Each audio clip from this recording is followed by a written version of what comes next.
Lynn Marie Messer, June 4, 1962, July 8, 2014, was an American woman who was last seen alive during the early hours of July 8, 2014, in the Bloomsdale, Missouri farmhouse she shared with her husband. Her disappearance generated national news coverage. On November 1, 2016, her remains were found on the edge of the farm where she had lived. Disappearance at approximately 4 a.m. on July 8, 2014, Kerry Messer woke up to find that his wife Lynn wasn't in bed beside him. He looked around the house for her, noticing that Lynn's personal belongings, including her ID, passport, wallet, cell phone, car keys, and the walking boot she used to help protect her broken toe, were all still in the house. Kerry checked the areas around their farm where Lynn would normally be, as well as the gravel pathways and roads leading to their farmhouse, and began checking locations beyond the farm that morning before his son called the sheriff's office. After 10 months of cooperation and over 40 in-person and telephone visits with law enforcement, they refused to share where they were in the investigation. The last known communication Lynn had with anyone other than her husband was a phone call she made at 11:30 p.m. on the night of July 7. Investigation police quickly classified Lynn as an endangered person, given the fact that she had a broken toe at the time and left without her walking boot, leading police to speculate that she found herself in physical danger. Local police, professional search and rescue, K-9 teams, highway patrol, and the FBI were called in to locate her. Search dogs picked up a scent trail leading away from the farmhouse on the day Lynn disappeared, but later that day Kerry asked his son Abram to move their herd of cows to a different field, which destroyed the scent trail. The Messer farmhouse was meticulously searched on the first day and on later dates by both local and federal authorities. No evidence indicated any harm or wrongdoing by her husband Kerry, or any indication of a break-in or struggle of any kind, leading police to believe that she hadn't been abducted. Neither the police nor Kerry believed that Lynn had decided to run away from home. She hadn't taken any personal belongings with her, she appeared to enjoy her marriage and family life, and she had recently been discussing exciting future plans such as holidays and Bible classes. After 4 days of intensive searching, the local sheriff said he was convinced that Lynn was not on the farm. The official search was suspended and law enforcement supported the family as they continued searching. One of Lynn's sons and one of her brothers-in-law took over directing volunteer search teams for the next 125 days, expending thousands of man-hours in the search.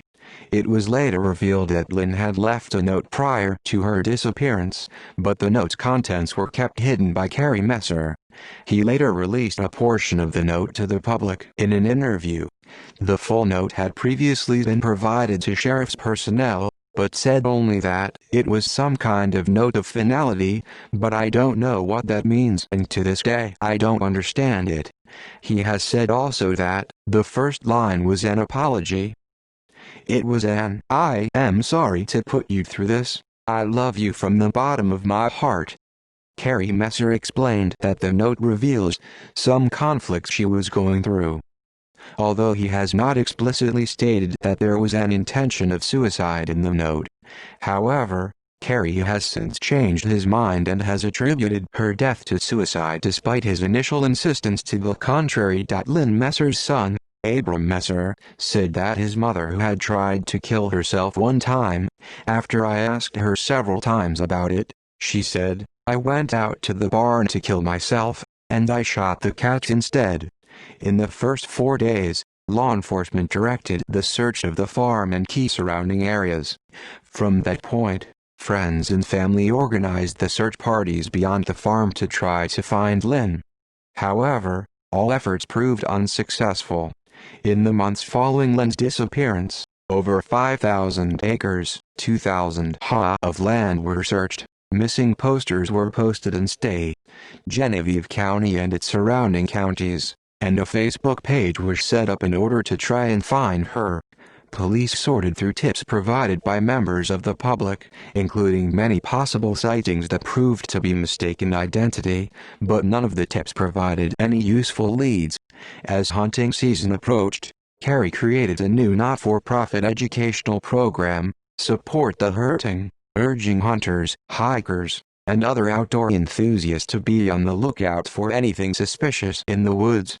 His new educational approach was to promote a simple three-step approach to report unusual items which hunters and others might typically ignore. The three-step rule is: don't touch, document location, report to local law enforcement.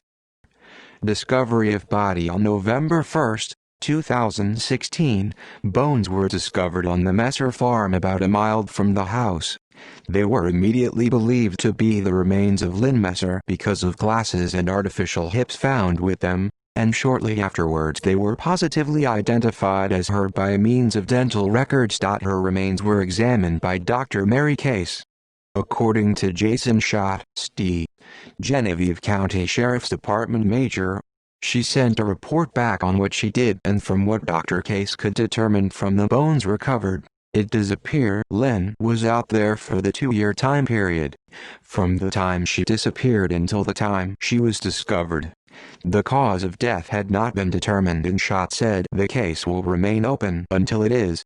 The body was released to the family in March 2017, and Messer was buried in a private ceremony in Greene County, Arkansas, in June. See also: List of people who disappeared, List of solved missing persons cases, List of unsolved deaths. References.